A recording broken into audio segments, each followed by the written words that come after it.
Hi there, folks. So I really wanted to just give a brief talk about something I felt inspired to earlier on, or provoked to. And that's really something called, I call it at least, the individual library of knowledge and ignorance. And it's a sort of metaphor that I employ to try and describe our relationship to knowledge and to things that we know and things that we don't know in life.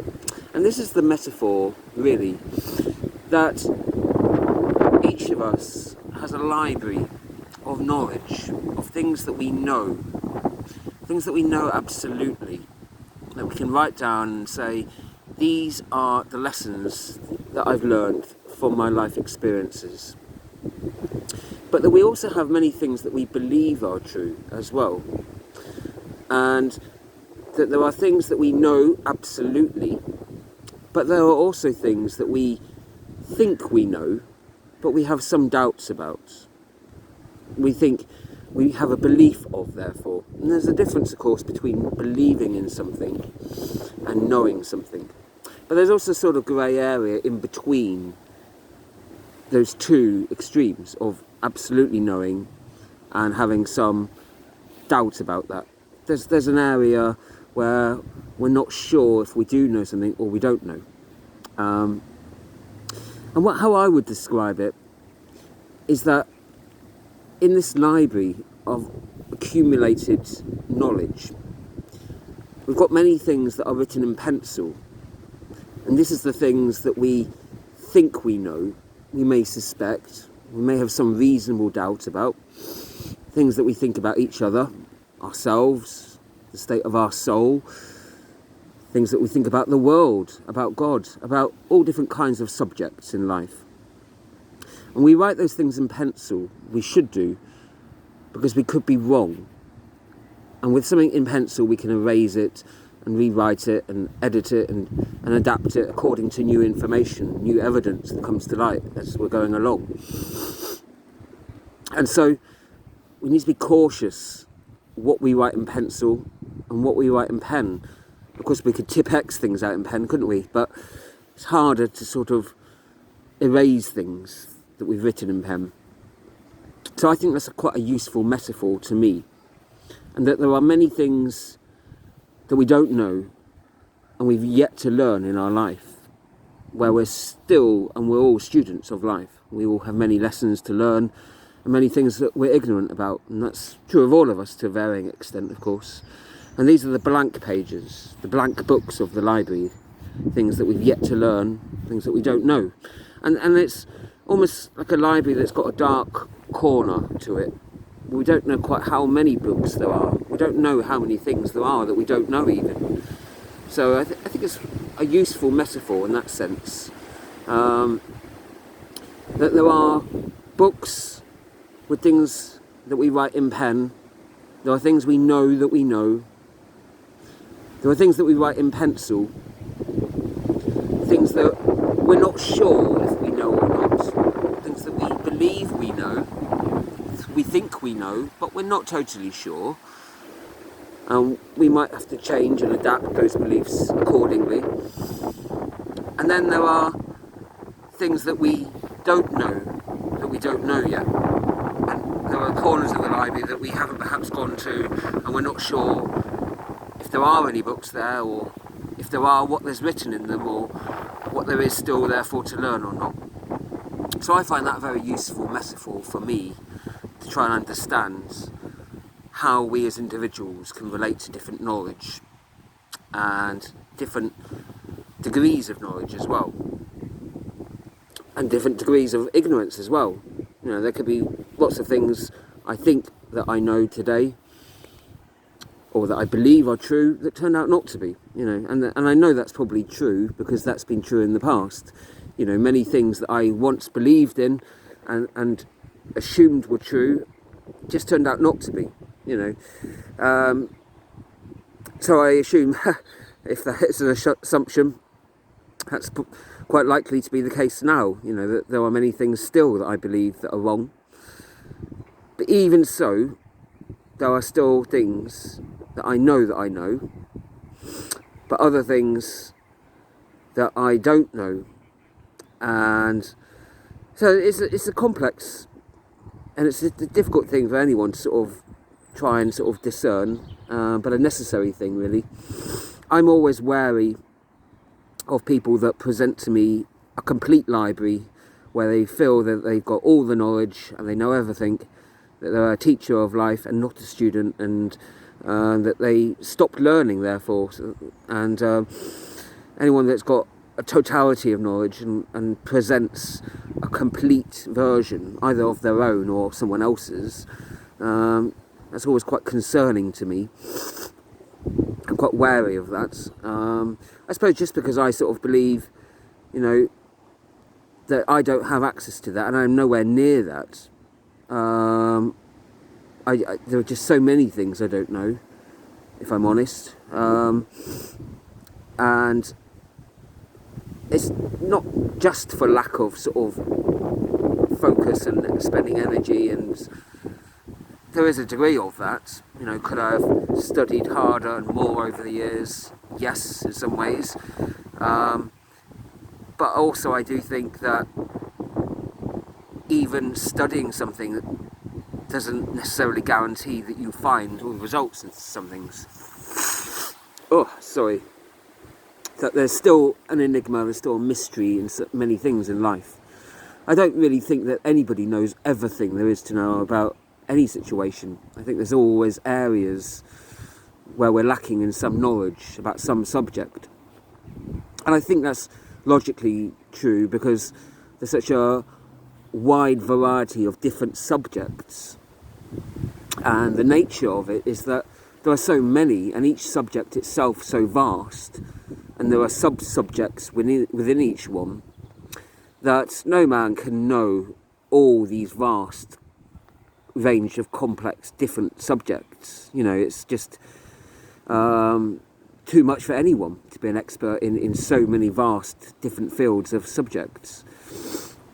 And so we're all limited by our own abilities and by our own time as well. You couldn't be a professor in all different subjects. Nobody has hundreds of different degrees, for example. Nobody is physically an athlete, an expert in nutrition, in medicine, in art, in psychology, in sociology, has great people skills and social networking, and also great grammar skills and linguistic abilities, as well as great mental capacity and physical agility and all the rest of it. Nobody is an A-star student in absolutely every subject. Just even those people that you find that are overachievers in academia, for example, people that I don't want to describe as geeks, but people that have got an intellectual intelligence. It may not be that they have a physical and athletic ability as well, though, or a social intelligence. They may not be streetwise, for example. Take them into a different environment where they've got to find out how to survive in a different environment outside of academia, and they might struggle. How they're able to network in different social groupings, in a pub environment, in all manner of different social environments. So, even someone that's gifted and has that academic ability to study intellectually may not have that same ability physically or socially in different spheres within life, So I think that we all have different gifts, we all have different physical, social, mental, intellectual abilities. Sometimes we're gifted in some areas, but we're lacking in other areas. And that's what my life experience has taught me, that with other people, that whilst people do tend to be quite gifted in certain areas, whether that's academically, whether that's socially, physically, mentally, emotionally perhaps, but I often notice with people that it's rare that anybody, in fact it's unheard of, I've never found anyone that's absolutely gifted and an expert in all these different areas, emotionally, physically, mentally, academically. You know, it tends to be that people are particularly gifted in one area and maybe struggle in some of the areas. Or that they maybe are fairly average in all of the areas rather than being an expert, you know, in a few areas.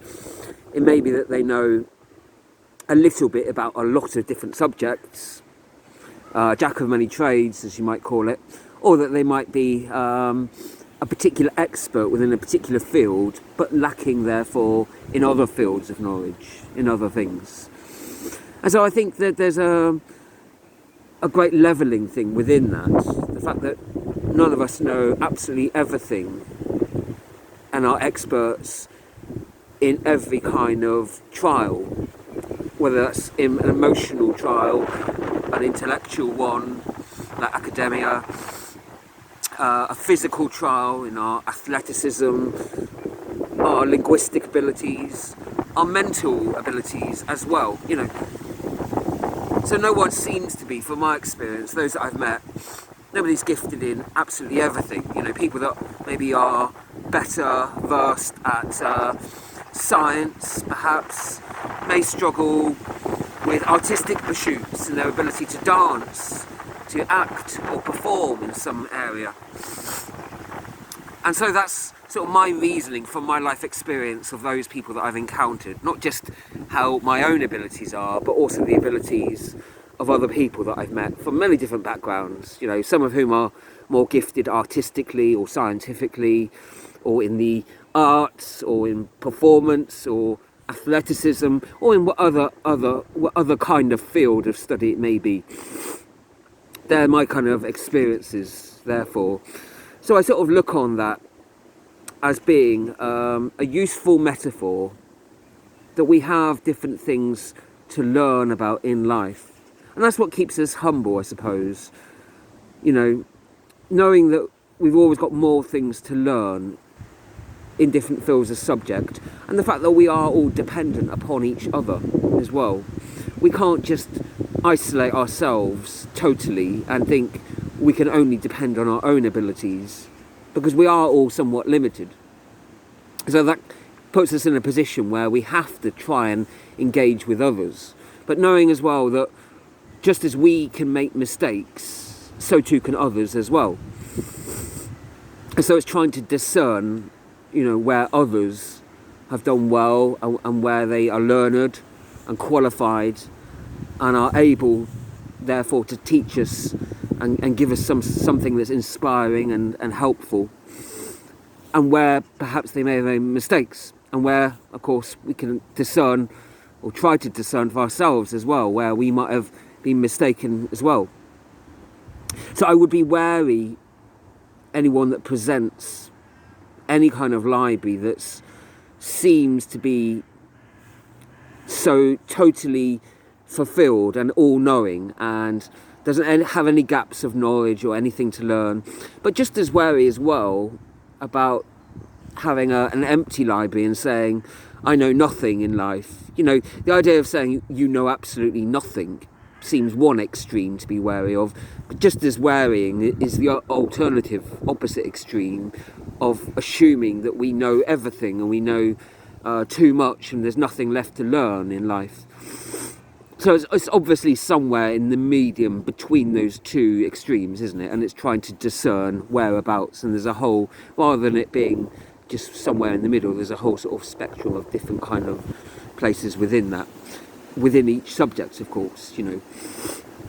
And so that's the kind of metaphor that I find quite useful, actually, to look on it as a library of knowledge and ignorance that each of us has, and each of us is learning to comprehend what we know, what we believe, what we don't really know, you know, what we know,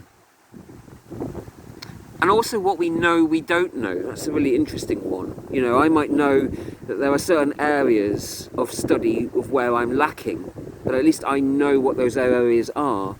so that I can choose where to focus my study, so that I can improve on that area. You know, I might feel like how I perform, my appearance, and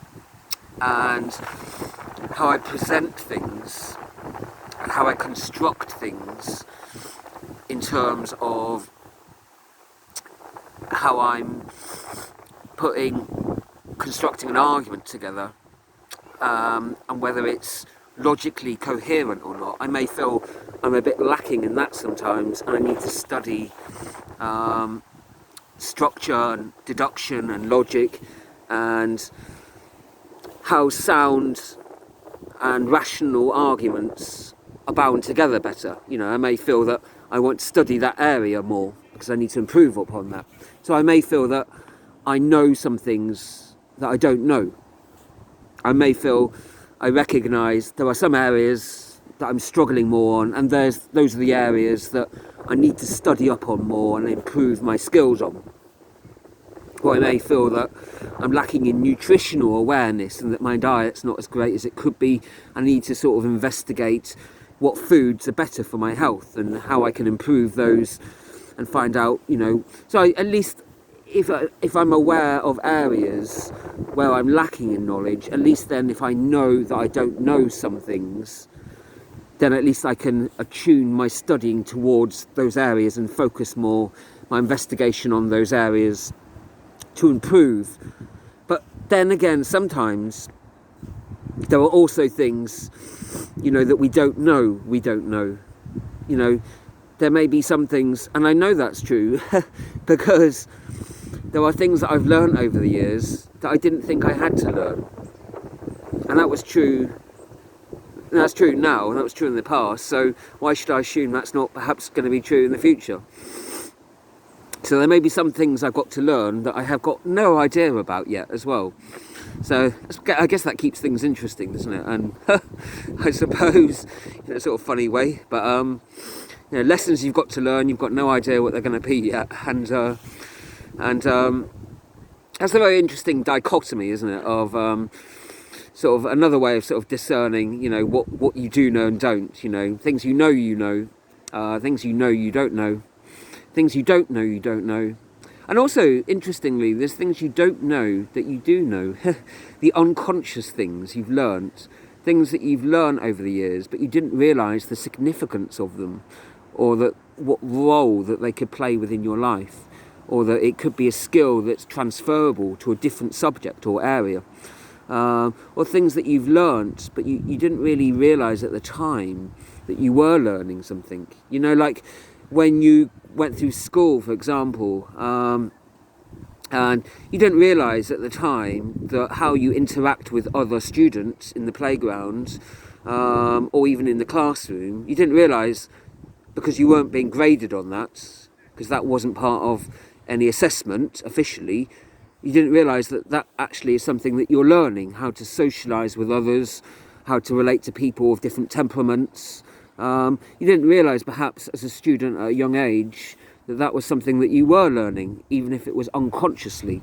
So there perhaps are things that we have learnt, but we didn't know at the time the relevance of it, and that was part of our education too, in a way. So it's a fascinating sort of area, and I suppose the long and short of it, you know, is that I feel that we are all students in life. We're teachers too, but with a small t, perhaps. Just that we're more students than teachers. There's always more that we don't know than what we do know, I feel. And I think that's probably why we've got one mouth and two ears, as they say, because we've got more to listen and to learn, and two eyes as well. We've got more to listen and to see and to learn from the world than we have got to teach it. But of course we can learn good and bad things from the world. You know, we can learn false things, we can learn true things. You know, we can learn inspiring things that can really help and be productive. But we can also learn things that can be harmful, and that can actually sort of be harmful to us, and to actually set us back, and to actually not be productive. But equally as well, we have to be cautious, very cautious when we're teaching others, when we're sharing information with others, knowing that we too, knowingly, consciously or otherwise, that we too could deceive others, that we can teach people false information even if we believed at the time it was true, perhaps. So we have to be cautious when we present and share information with others as well, how reliable that is, why we think we know it, and if we genuinely really do, or if we just suspect that we do and we just believe it rather than actually know it.